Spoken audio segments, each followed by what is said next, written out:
My stepfather looked at my daughter and said, "She can eat in the garage. This table is for people who matter." I remember every single detail of that moment. The way Emma's face froze. She was 8 years old, still in her little blue sweater, holding her plate with both hands. She didn't cry right away. She just stood there, completely still, trying to figure out what she'd done wrong. And the thing is, she hadn't done anything wrong. Not a single thing. Right then, my chest locked up and every muscle in my body went rigid. The dining room was full of people, business guests, investors my stepfather had invited to impress, and not one of them said a word. My sister looked down at her plate. My mother stared at the centerpiece like it was the most interesting thing she'd ever seen. Then Mark leaned toward me, lowered his voice, and made it crystal clear. "Wire him $150,000 by Monday, or Emma doesn't sit at his table. Ever." I felt something crack open inside me right then, something that had been holding for 12 years. At that moment, I didn't know this wasn't just about dinner. It was the breaking point of 12 years of silence. Hi everyone, my name is Olivia, and I'm 42 years old. What I'm about to tell you started 2 weeks before Thanksgiving, in my apartment on the north side of Chicago. At the time, life was moving along the way it always did. I was pulling double shifts in the ICU, making sure my daughter Emma got to school on time, keeping the lights on, keeping us fed, keeping everything together. Just the two of us, like it had been for years. I won't pretend it was easy.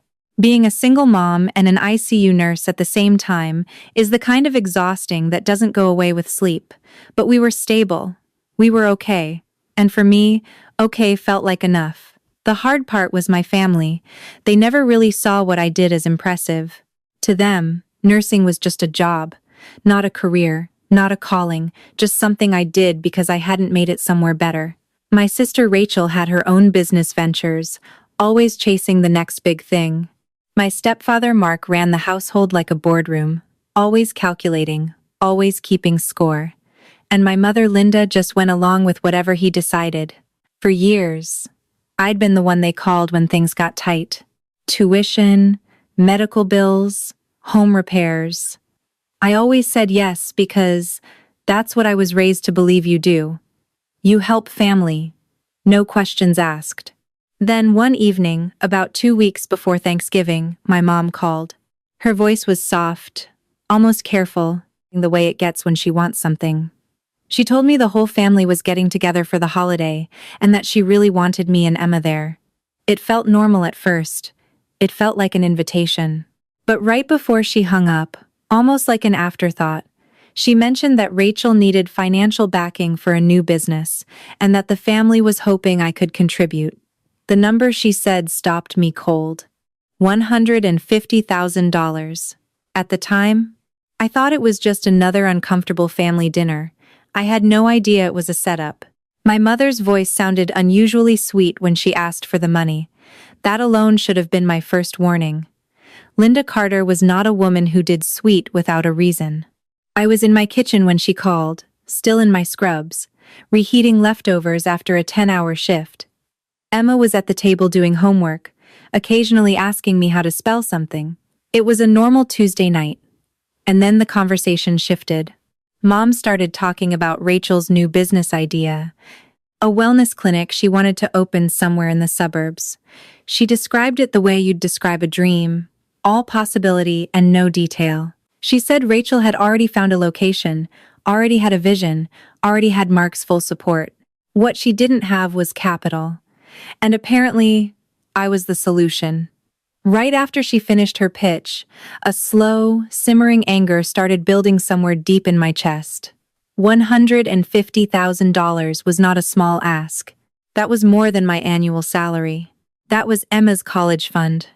That was years of my life packed into a number my mother said out loud like it was nothing.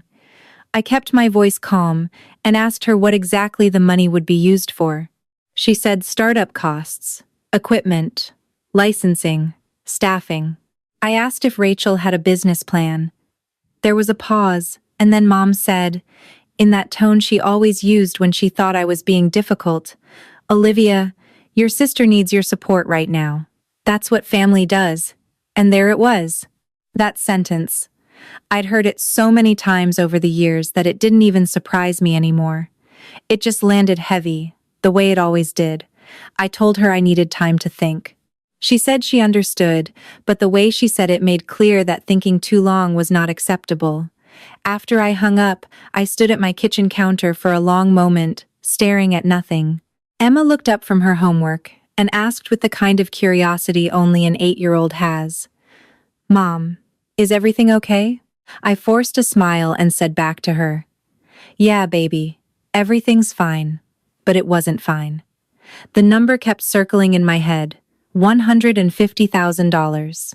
For a business that didn't exist yet, for a sister who had never once asked how I was doing, for a family that called me responsible like it was a compliment but treated it like an obligation. I thought about what that money actually meant for me. It meant 2 more years of night shifts. It meant putting off the home repairs I'd been saving for. It meant Emma's future getting a little smaller so that Rachel's dream could get a little bigger. And the worst part was that I knew, deep down, that if I said yes, there would never be a thank you. There would never be a repayment plan. There would just be a new normal where $150,000 was the new baseline for what family loyalty looked like. I'd been down this road before. I knew exactly where it ended. I told myself I wouldn't give an answer right away. I told myself I'd think it through carefully, look at my finances, be rational about it. But somewhere underneath all that rational thinking, something else was already stirring. A feeling I hadn't let myself sit with in a long time. The feeling that I had been giving and giving and giving to people who had never once stopped to ask what it was costing me. That night, after Emma was in bed, I sat at the kitchen table with my laptop open and my bank statements pulled up. I wasn't ready to make a decision yet, but I was ready to look at the truth. And looking at the truth, I was beginning to realize, was the most dangerous thing I could do. But 2 days later, my sister called, and that's when everything got worse. This wasn't the first time they asked me for money. Not even close. I think that's the part people don't fully understand when they hear a story like mine. They imagine one big moment, one dramatic ask, one line that gets crossed. But that's not how it works in families like mine. In families like mine, it happens slowly. It happens in small amounts that feel manageable, in emergencies that feel real, in guilt that feels justified. And then one day you look up and realize you've been bleeding out for years without ever noticing how much you'd already lost. It started when Rachel was in college. She'd gotten into a decent school downstate, and Mom called me 6 weeks into Rachel's first semester, saying tuition was short by $4,200. I was 26, working double shifts at a hospital in Evanston, barely keeping my own rent paid. But I sent the money, because that's what you do. Because Mom said Rachel was struggling, and I was the older one, and I was the responsible one. That word again, responsible. I've spent most of my adult life carrying that word like it was a badge of honor, when really it was just a leash. After the tuition came the medical bills. Mom had a procedure a couple years later. Something with her knee, and the insurance didn't cover everything. Mark had the money to cover it, I knew he did, but somehow the call still came to me. 3,800美元. I sent it without asking too many questions because she was my mother and she was in pain, and what kind of daughter says no to that? Then it was the house. Mark decided the kitchen needed a full renovation, and somewhere in the middle of the project, the budget fell apart. Rachel called me that time, not Mom. She laid it on thick, talking about how stressed Mom was, how Mark was losing his temper, how the house was basically unlivable. I sent $7,500. I told myself it was a loan. I told myself I'd get it back. I never got it back. Nobody ever mentioned it again. And that was the pattern. Every time, there was a reason. Every time, there was urgency. Every time, I was the solution.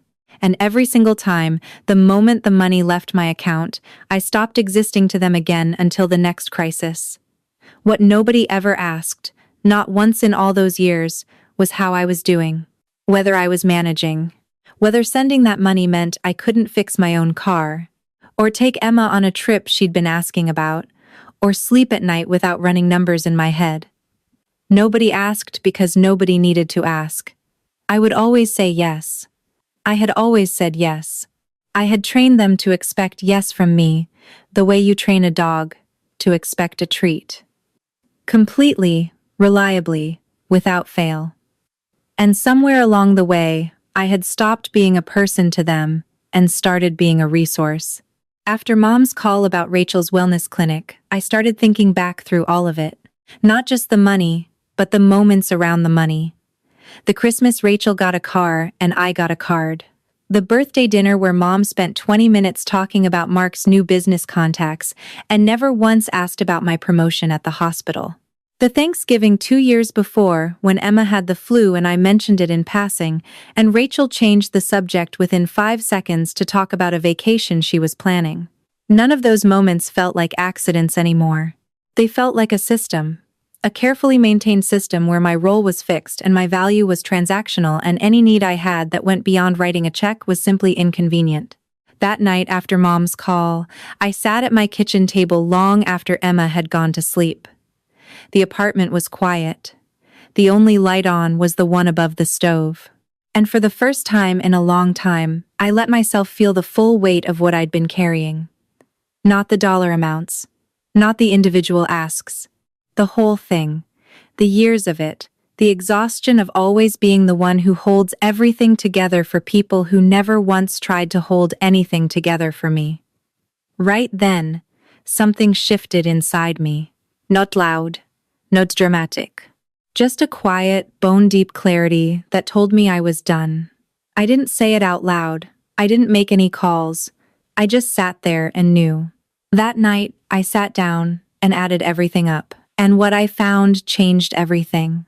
I opened my bank records. And I wish I hadn't. Not because the numbers were wrong, but because they were right. Completely, undeniably, brutally right. I'd been telling myself for years that I'd helped my family here and there, that it wasn't a big deal, that it was just what you do for the people you love. But sitting at that kitchen table at midnight with my laptop screen the only light in the room, I couldn't tell myself that anymore. I went back 8 years. I pulled up every transfer, every Venmo, every check I could remember writing. I wrote them all down on a yellow legal pad, one by one, in the order they happened.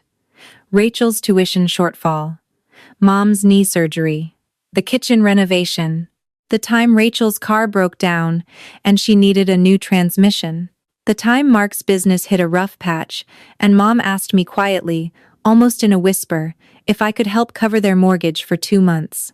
The time Rachel needed first and last month's rent for a new apartment because she'd quit her job to, quote, find herself. Line by line, the list grew. And when I added it all up and sat back and looked at that number, my throat tightened and I couldn't breathe right for a second. $112,400 in 8 years. $112,400 that I had given to people who had never once said thank you. Never once acknowledged the sacrifice behind it. Never once asked if I was okay after sending it. I just sat there staring at that number for a long time. I thought about what $112,400 meant in real terms for me. It meant the vacation I never took Emma on, because I kept saying maybe next year. It meant the used car I drove with 2 bad tires for 8 months, because I didn't have the cushion to replace them. It meant the therapist I saw for 6 sessions, and then stopped because I couldn't justify the copay. It meant years of my life, years of my labor, years of 12-hour shifts and missed holidays, and exhausted mornings, where I dragged myself to work on 4 hours of sleep. All of it handed over to people who took it without blinking. And now they wanted $150,000 more. Right then, something inside me that had been quietly fraying for years finally snapped clean through. I picked up the pen and I drew a single line under that total. $112,400. And underneath it I wrote 2 words. No more. It sounds small. 2 words on a legal pad at midnight in a quiet apartment. But for me, in that moment, it felt like the biggest thing I'd ever done. Because I wasn't just saying no to $150,000. I was saying no to the version of myself that had spent 8 years believing that keeping my family comfortable was worth keeping myself small. I folded the paper and put it in the kitchen drawer. I didn't throw it away. I wanted it there. I wanted to be able to open that drawer and see it whenever the guilt started creeping back in, which I knew it would. Because guilt doesn't disappear just because you finally see the truth. It just changes shape. I closed the laptop. I turned off the stove light, and I went to bed knowing that something had permanently shifted, even if I didn't yet know what came next. 3 days later, my sister called me directly, and she wasn't asking anymore. She didn't ask me for money, she expected it. That was the difference. And the moment I heard Rachel's voice on the phone, I could tell. There was no warmth in it, no build-up. No. How are you doing? How's Emma? How's work? She just launched right into it like we were picking up a conversation that had already been settled. I was on my lunch break at the hospital, sitting in my car in the parking garage with a sandwich I hadn't touched yet. The call came in at 12:17. I remember looking at the clock when I saw her name on the screen and feeling my stomach tighten before I even answered. Right after I picked up, Rachel launched into her pitch with the kind of polished confidence that told me she'd rehearsed this. She talked about the wellness clinic like it was already a success story waiting to happen. She had a location in mind, a branding concept, a target demographic. She used words like scalable and high margin and community-centered. It almost sounded impressive until I started asking actual questions. I asked her how long she'd been planning this. She said a few months. I asked if she had a business plan written out. She said she was working on it. I asked what her experience was in running a business, any business, before this one. There was a pause. Then she said her passion and her vision were enough to make it work, and that the right financial backing was all she really needed to get started. Right then, a cold, sharp clarity cut through me. I'd heard versions of this before from Rachel. The photography studio she was going to open, the life coaching certification she was going to get, the online boutique that lasted 4 months before she got bored. Every single one of those ideas had come with urgency and confidence and zero follow-through, and every single one had cost someone else something, usually me, usually without a return. I told her calmly that I wasn't comfortable investing $150,000 in something without a solid business plan, a clear repayment structure, and some evidence that the model was viable. I kept my voice even. I wasn't trying to fight. I was just telling her the truth. The silence on her end lasted about 3 seconds, and then she shifted. Her tone dropped the polish and went somewhere harder, somewhere uglier. She told me I was being unsupportive. She said I always did this, always found a reason to hold back when the family needed me. She said I had the money, that I made good money as a nurse, and that hoarding it while my own sister tried to build something meaningful was selfish. I felt my jaw tighten, but I didn't raise my voice. I told her I wasn't hoarding anything, that I'd already given this family over $100,000 across 8 years and that it had never once been acknowledged, let alone repaid. Another silence. Longer this time. Then she said, her voice dropping low and deliberate, "You're going to regret this, Olivia. I'm serious. You're going to wish you'd said yes." I asked her what exactly that meant. She didn't answer. She just repeated it. Slow and flat. The way people talk when they want you to understand they're not bluffing. "You're going to regret this." Then she hung up. I sat in my car in that parking garage for a few minutes after the call ended. The sandwich was still untouched on the passenger seat. The fluorescent lights above me hummed the way they always do in those concrete structures, steady and indifferent. I told myself it was just frustration talking. I told myself she was upset and lashing out, and that it didn't mean anything real. But something about the way she'd said it, that flat, deliberate tone, stayed with me in a way I couldn't shake. It didn't sound like emotion, it sounded like a plan. At that moment, I didn't know how serious that threat was. Until Thanksgiving night, the moment I walked in, I knew this wasn't just a family dinner. I don't know exactly what I expected when I pulled up to Mark's house that Thanksgiving evening. Maybe some version of the usual, the stiff small talk, the careful silences, the performative warmth that never quite reached anyone's eyes. I'd been to enough of these dinners to know the rhythm. But the moment I stepped through that front door with Emma's hand in mine, I knew something was different. The house was set up differently for one thing. The dining room had been rearranged. The old farmhouse table that usually sat six had been extended with a leaf I'd never seen before, dressed with a linen tablecloth, real cloth napkins, candles that were actually lit. There were name cards, actual printed name cards at each seat. And there were people I didn't recognize standing near the kitchen island with glasses of wine, talking in the low, measured tones of people who are trying to sound impressive. I counted 4 of them. 2 men in blazers, a woman in a structured blazer with a blowout that looked freshly done, and an older gentleman who kept nodding slowly at everything anyone said like he was being paid to look thoughtful. Investors. It took me about 30 seconds to understand what I was looking at. This wasn't a family Thanksgiving. This was a pitch event that had been dressed up as a family Thanksgiving. Right after that realization hit me, a slow, uncomfortable feeling started spreading through my chest. I looked over at Rachel, and she was already in performance mode, moving through the room with a smile I'd never seen her use at actual family gatherings. Polished. Rehearsed. She was wearing a blazer too, dark green, with her hair pulled back, and she was laughing at something one of the investor men said in that specific way. People laugh when they need someone to like them. She didn't come over to greet me. She clocked me from across the room, gave me a look I couldn't fully read, and then turned back to her conversation. Mark was near the fireplace, holding a glass of something amber, doing his version of the gracious host. He was louder than usual, more expansive in his gestures, the way men get when they're performing confidence for an audience. He didn't acknowledge me when I walked in. Not a nod, not a glance, nothing. Emma tugged my hand and looked up at me with bright eyes and said quietly, "Mom, is this a party?" I squeezed her hand and answered her gently, "Something like that, baby." But even as I said it, I felt the unease settling deeper. My mother found me near the entryway a few minutes later. She hugged me, and her hug was the kind that's more gesture than warmth. The kind that says, "I'm glad you came because I needed you here, not because I missed you." She leaned close and told me with a lowered voice, "Just be nice tonight. These are important people to your sister." I looked at her and asked her directly, "Mom, did you know it was going to be like this when you invited me?" She didn't answer that.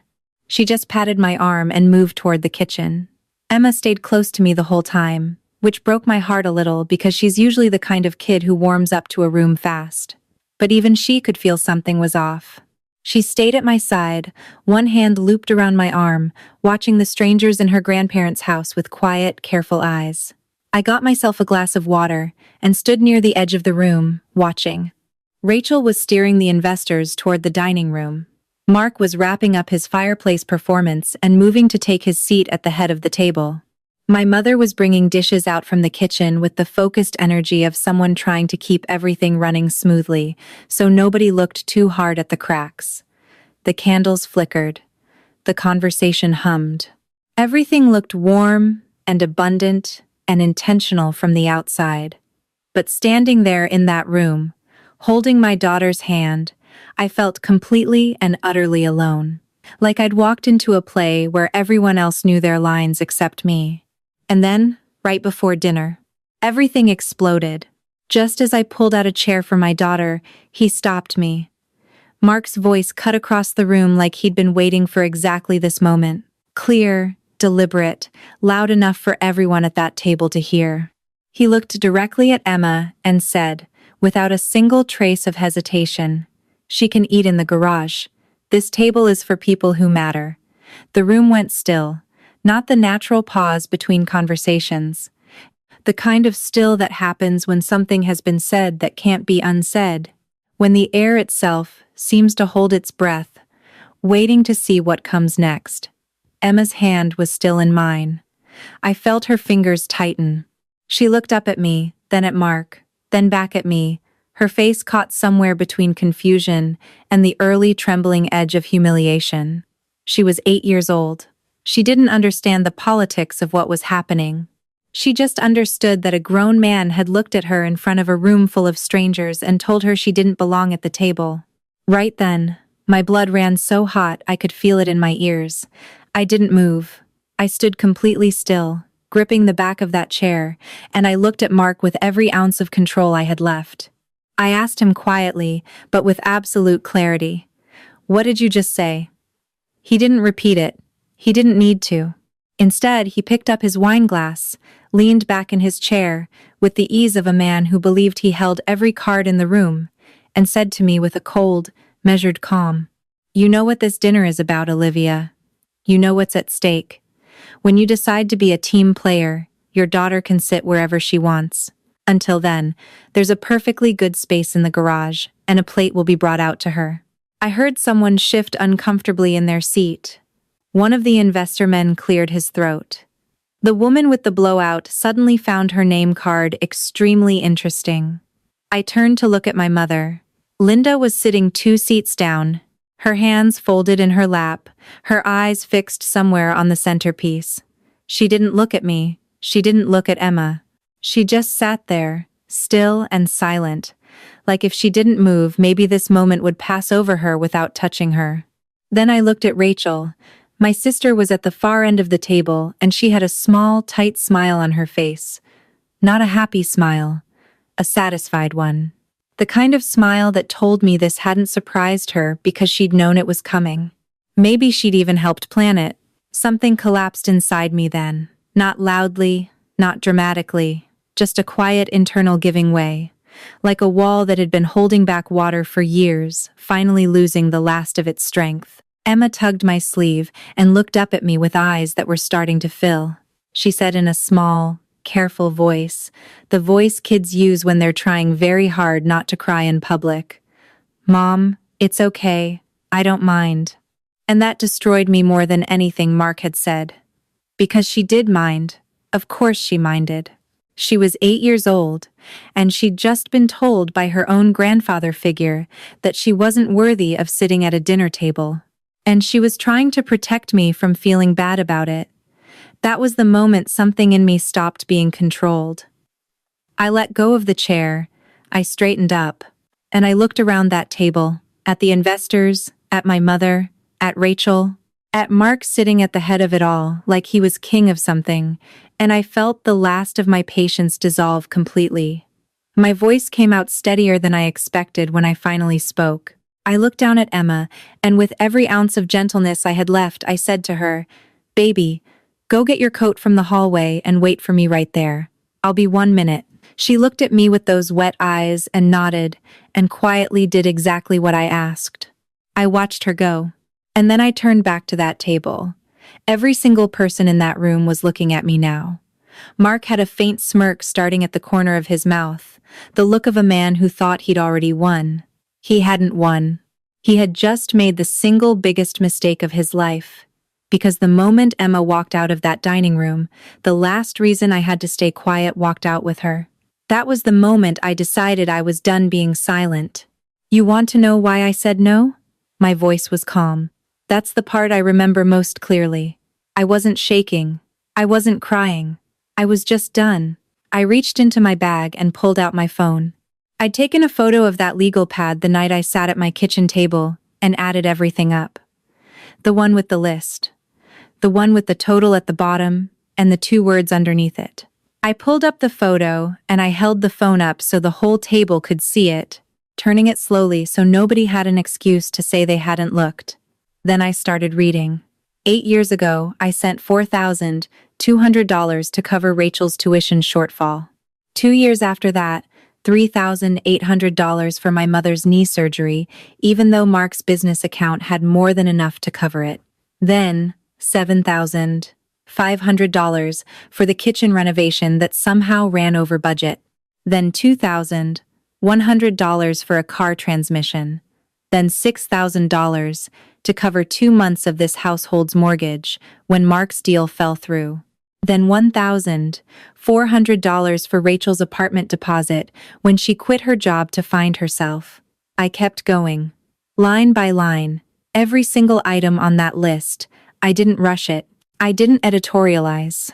I just read the numbers out loud in a room full of people who had come here tonight expecting to write a check to my sister's dream, and instead were sitting very still, listening to the true cost of what this family had already extracted from me. The woman with the blowout had set down her fork. The older investor gentleman who had been nodding at everything all evening had completely stopped nodding. The two men in blazers were exchanging a glance that told me they were doing the math in real time and they didn't like what it was adding up to. When I got to the total, I paused for just a second. Then I said it clearly, and without any drama at all. $112,400 in 8 years. Not a loan, not an investment. A gift that nobody ever acknowledged, never mind repaid. And now you want $150,000 more. The silence that followed was the loudest thing I'd ever heard. Right after the number left my mouth, I watched Mark's expression shift. The smirk was gone. In its place was something harder and uglier, the face of a man who was used to controlling rooms, and had just lost control of one. He started to say something, his voice rising with the practiced authority he always used to shut people down. He pointed at me and said with a sharp, clipped anger, "You don't come into my house and air private family business in front of my guests. You do not do that." I looked at him and said back to him without blinking, "You just told my 8-year-old daughter to eat in the garage, in front of your guests. So I think we're past what's appropriate." One of the investor men, the younger one in the navy blazer, leaned back slowly in his chair and said to nobody in particular, quietly, "I think maybe we should give the family some space." His companion was already reaching for his jacket. The woman with the blowout folded her napkin and placed it beside her plate with the careful deliberateness of someone who had decided this evening was over and was choosing not to make it worse by rushing. Rachel was on her feet. Her polished composure had cracked completely, and what was underneath it was panic, raw and unfiltered. She looked at the investors, then at me, then back at them, and said with a voice that had lost all its earlier smoothness, "Please, this is just a misunderstanding. We can explain everything. This doesn't affect anything we discussed. Please just stay." But they were already moving. Not rudely, not dramatically, just quietly, efficiently, with the body language of people who had seen enough to make a decision and had made it. The older gentleman said to Rachel with a polite but final tone, as he stood, "I think tonight probably isn't the best time to continue this conversation. We'll be in touch." He didn't sound like he was going to be in touch. He sounded like a man who was walking out of a room and wouldn't be walking back into it. Within 4 minutes, all 4 of them were gone. The front door clicked shut, and the house went very, very quiet. My mother still hadn't moved. She was sitting in the same position she'd been in the entire time, hands in her lap, eyes down, as if by staying perfectly still, she could avoid being part of what had just happened. But she was part of it. She'd always been part of it. Rachel sank back into her chair and put her face in her hands. Mark stood at the head of the table, gripping the back of his chair with both hands, his jaw tight, staring at me with an expression that had moved past anger into something colder. He said to me in a low, controlled voice, "Get out of my house." I picked up my bag. I straightened my jacket. And I said back to him, steady and clear, "Gladly." I walked to the hallway where Emma was waiting with her coat already on, her little backpack over both shoulders, patient and quiet, and so much braver than any child should ever have to be. I took her hand. I opened the front door. And I walked out without looking back. But walking out of that house didn't end it. It only started something bigger. Halfway home, my daughter asked me something I'll never forget. We'd been driving for about 20 minutes. The highway was quiet, just taillights and the low hum of the engine and the heater running on high because Emma had said she was cold. She'd been sitting in the back seat with her coat still on, looking out the window, not saying anything. I kept checking the rearview mirror, watching her face in the dim light. She wasn't crying anymore. She was just thinking. Kids that age get this particular expression when they're working something out in their heads, something too big for the words they have. She had that expression. Then, without looking away from the window, she asked me in a voice that was small and completely serious, "Mom, why does he hate me?" Right then, my throat closed up so fast I couldn't speak for a full 3 seconds. I gripped the steering wheel and stared straight ahead at the road and told myself, do not fall apart, not right now, not while she's watching. I took one breath, then another. Then I said back to her as gently as I could manage, "He doesn't hate you, baby. This had nothing to do with you. Not one single thing about tonight was your fault." She was quiet for a moment. Then she said, still looking out the window, "It felt like it was about me, and that broke me open completely, not loudly. I didn't sob. I didn't make a sound. I just felt something inside me fracture all the way through, the kind of break that doesn't announce itself, it just becomes permanent, because she was right. It had felt like it was about her. Mark had made sure of that. He'd looked at my child, my 8-year-old daughter who had walked into that house excited about Thanksgiving, who had held my hand and stayed close all evening because she could sense something was wrong, and he'd used her as a weapon to get to me. He'd aimed every bit of his cruelty directly at her because he knew that was the one place I had no armor. I pulled off the highway at the next exit and drove into an empty parking lot and put the car in park. I turned around in my seat and looked at Emma. She turned from the window and looked back at me. I reached out and held her face in both hands and said to her clearly and without any waver in my voice, "I need you to hear me. You are the most important person in my life. You are the reason I work as hard as I do.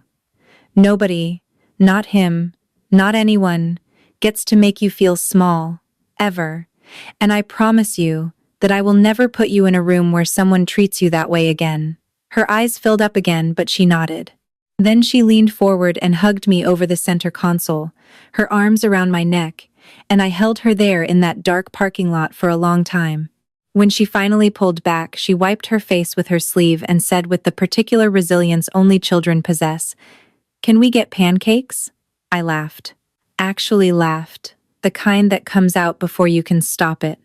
I said back to her, "Yeah, baby, we can absolutely get pancakes."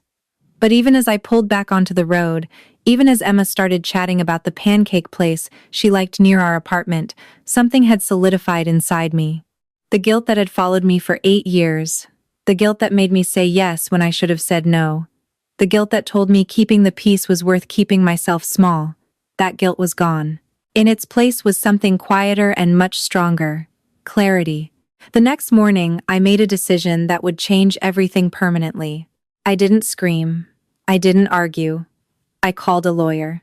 The morning after Thanksgiving, I sat at my kitchen table with my coffee untouched and my phone in my hand, and I looked up family law attorneys in Chicago. I found one with good reviews who specialized in financial disputes, and I booked a consultation for that same afternoon. I brought the legal pad. I brought the bank records. I brought everything. She looked at my documentation for about 10 minutes, and then looked up at me and said with a measured calm, "This is a strong case. You have paper trails on almost everything." We talked through my options. A formal demand letter first, outlining the amounts and requesting repayment. If ignored, small claims for the lower amounts and civil court for the larger ones. It wasn't going to be fast. It wasn't going to be clean. But it was going to be real. The calls started 2 days later. Mom called 4 times in one morning, her voice cycling through every register from tearful to wounded to quietly furious. She left a voicemail that said, "I can't believe you're doing this to this family. After everything we've done for you." I listened to it once and didn't call back. Rachel sent a string of texts that started with threats and ended with bargaining.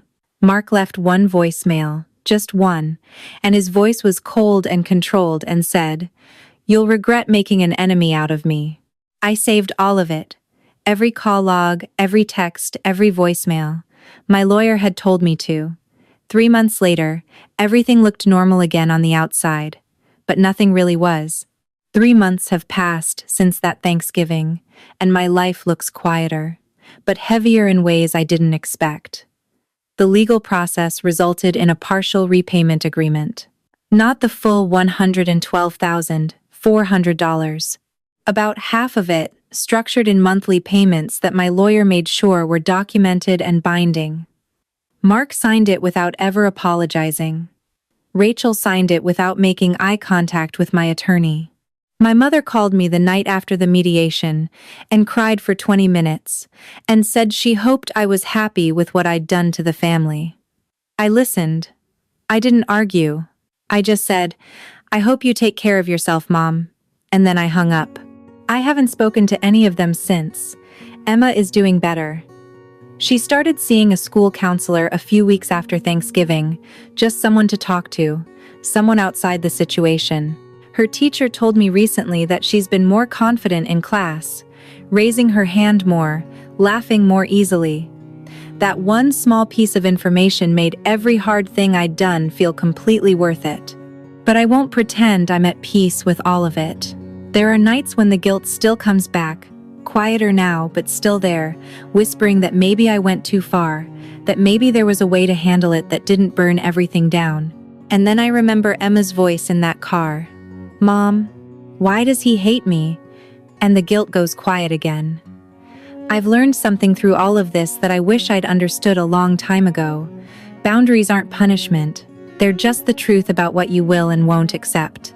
I spent 12 years believing that love meant saying yes to everything. I know now that real love, the kind worth having, never asks you to disappear to prove it. So I'll ask you this. Would you have done the same? Is cutting off your family an act of strength or an act of failure? And where exactly is the line between protecting yourself and destroying everything? Tell me what you think. I really want to hear your perspective.